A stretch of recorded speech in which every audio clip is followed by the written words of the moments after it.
I'm going to start out by asking you a question, Maria, as everyone gets to their seats. So the 18 months that was chosen for Daratumumab was sort of empiric, even though you did give a rationale.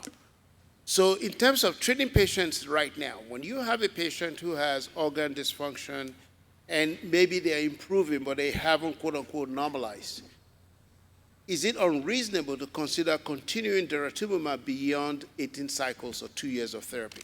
So the question about how long you continue Daratumumab in an AL amyloid patient, we do have a randomized trial that's looking at 12 months versus 24 months. But what we've been doing in the clinic is, did they show up with a myeloma phenotype? If the patient showed up with 5% plasma cells at diagnosis and they complete 24 months of therapy, we're usually comfortable discontinuing and monitoring their light chains. But if the patient showed up with 40 to 50% plasma cells or had FISH that looked more like a myeloma phenotype, they had a 414 or a -17p, we're more inclined to use maintenance to progression. Thank you. Dr. Bhatia. Sweet Bhatia from Community Health Network, MD Anderson. So this is a question for anybody who would take it, and it's got to do with a real case. 43-year-old lady diagnosed with multiple myeloma with no risk, high features. She was RISS2 and was treated at another center with a RVd-based regimen. Best response was MRD at 10 raised to -3. Underwent an auto-transplant and then was put 2 times 10 raised to -3, but no better than that, and was on maintenance, Revlimid and Daratumumab, and now is starting to show an increasing M spike around 18 months post. So the question is, what would you do over here? Would you take her to CAR-T? Do you believe that with MRD now evolving into visible myeloma, is there clonal evolution, and what is the threshold to treat, and what is the most appropriate treatment, especially considering a young age?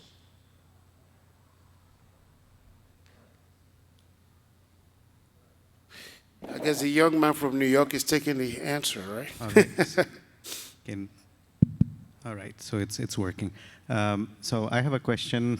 So did the patient have any disease outside of the pelvic bone on the PET scan? No. This is bony disease only. Okay.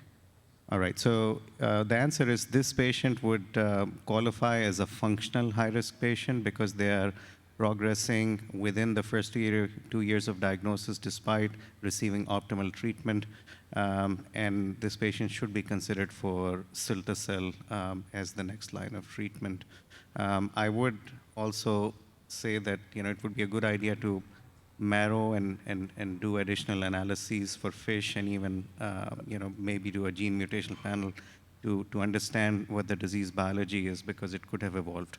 And that may help with other treatments in the future. Would you wait But earlier, I heard Ken say something about giving teclistamab for the patients who do not have biologically high-risk disease as initial therapy before going to CAR-T. Does that apply here, Ken? No, because teclistamab is approved for 4 or more prior lines of treatment. We're talking about first relapse here. Yeah. Technically, so do you believe that with MRD disease, this concept of clonal evolution, and should we be changing our paradigm of early treatment, earlier relapse? If this patient was 17 instead of 43, would that change your recommendation? So that concept is emerging. So this term of MRD resurgence is something that we are trying to understand. This particular patient did not have any high-risk features. It's quite possible that they could be cruising from MRD 10 to the -3 to -2, and eventually, showing up with the usual progression criteria. Maybe, it could have happened a year or 2 from now. So, we typically do not react to MRD resurgence in changing treatment. Okay, wait. Next question. This is Dr. Nataraj Reddy with CHN. My patient was exactly similar to previous, but I have a few others. So this is a patient with standard risk, had a 1Q gain that technically they called it high risk, but I think doesn't meet the exact criteria, came with fractures. To almost 1.5 years into maintenance, finishing, she's progressing. Question again, what is that functional high risk? Because she was standard risk, I heard that. And then the second, so she started with the M spike of 4.5 and she's 0.4 now, rising. So when is that you go to the next treatment? And third, just at the same time, is it a time there's going to be CAR T used instead of autologous transplant for consolidation in the first line? Okay, so the question's really long. Let's see if we got it. So maybe Ken, you take this, right? So 1Q patient who is, where do you consider 1Q high risk, number one? Number two, this patient has a rising M protein. What should you do now? And what was the third question? So is there a time coming up soon, I know it's based on trials, where you would replace a CAR T for autologous transplant for consolidation? And would, so in a 1Q patient that's considered high risk, would you do CAR T as initial therapy if that was possible?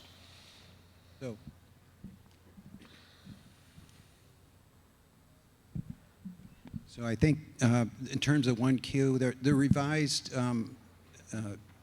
high-risk categorization from the International Myeloma Society, International Myeloma Working Group is coming out in JCO very soon.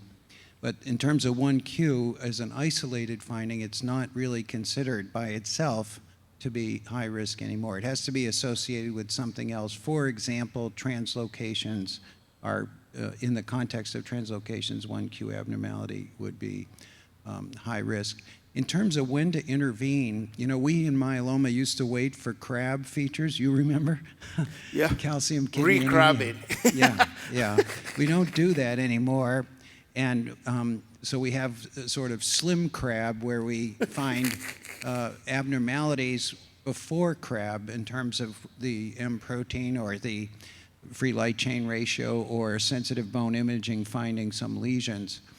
But honestly, we're moving more and more to treating and intervening with what we call biochemical relapse.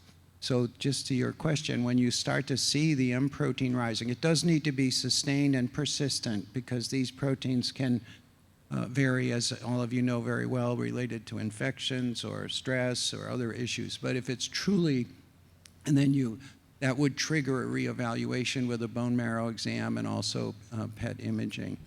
And then the third one was about CAR T. About CAR T, if you consider the 1P. So essentially, I think the real question is for high-risk myeloma, would you consider CAR T therapy as initial therapy if that was possible? Yeah, so right now, at least in our center, I'd be interested in Saad's comment too. We do CAR T cells in first relapse, but and it is FDA approved, but it's only in high-risk disease, at least in our center. There's a clinical trial called CARTITUDE-6, which has the same 4-drug induction that Saad and I mentioned, the Daratumumab RVd, and then there's a randomization to either get a stem cell transplant or get cilta-cel. I think, so that is being examined, Remu, but I think we have to wait for the data. You heard from both of us that 4 drugs before a transplant in standard risk is 16 years. Even in high risk, it's really very impressive, right? The isatuximab as well. So I think we need to wait for the data before we incorporate CAR T into the initial treatment. Let's see what the data shows. My name is Dr. Khan. I'm the hematologist in Cincinnati. I have a question. I have a 74-year-old with no significant comorbidities. Came to my clinic with the increased free light chains. Ratio was, Kappa Lambda ratio was 0.04. Whole body PET CT shows L1 1.1 centimeter lesion. Bone marrow shows only less than 5% plasma cell, only 5% plasma cell. And translocation 11-14. Though the patient fulfilled the criteria for myeloma, but there is only one lesion. Would you treat this patient like plasmacytoma, the L1 lesion, and closely follow? Because if you treat this patient with 4 drugs, there will be a lot of financial. Okay, so I guess, Saad, you taking this one? Or Ken, who's taking it? Yeah, so, just so I understand, so this patient is presenting with symptomatic disease. Asymptomatic. Asymptomatic disease, and you only found 1 centimeter lytic lesion. 1.1 centimeter. 1.1 centimeter lytic lesion on the PET scan. The light chain ratio is modestly abnormal. It's not super abnormal, and you're only having 5% plasma cells in the bone marrow. I mean, there's no reason why you cannot continue to watch this patient and perhaps repeat imaging. I don't think you need to intervene at this time. If the patient is asymptomatic, and that's what I would say. Follow with blood work and maybe repeat imaging. So let me take it one step. I'd love comments from other Sad, I'm going to colleagues. take it one step to Ken, and then we have a question for Steve. So Ken, the Aquarius data was presented for patients who were high-risk asymptomatic myeloma. Do you think that that potentially could be a reason to justify treating a patient like this?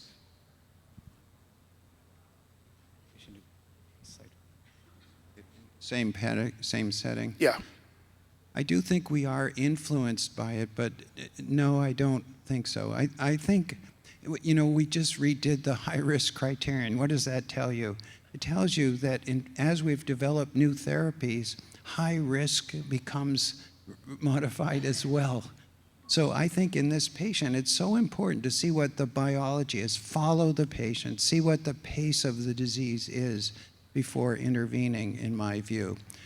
I don't think we treat just simply because of a genetic abnormality.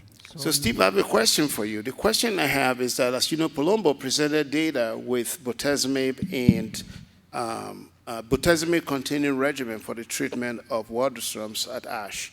And he said that he thought that was a new standard of care. What do you think about that regimen that was presented at ASH?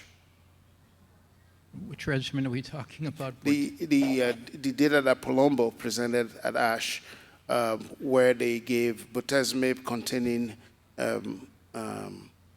chemotherapy, I think was with Daratumumab, I can't remember for sure. For Waldenstrom's? Excuse me, with rituximab for Waldenstrom's. Yeah, we've looked at bortezomib-based therapies in various different schemas. I mean, you can get very long-term response with bortezomib-containing regimens, and in fact, 6 years of progression-free survival, following 6 cycles, sort of where you see outcome, independent also of the CXCR4 mutation status.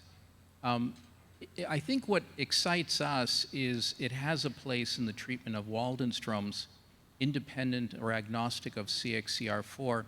But when you look at the treatment-related morbidity, the neuropathy, even with sub-Q once-weekly administration, I think still BTK inhibitors, even bendamustine-based therapy appear to be better choices versus bortezomib.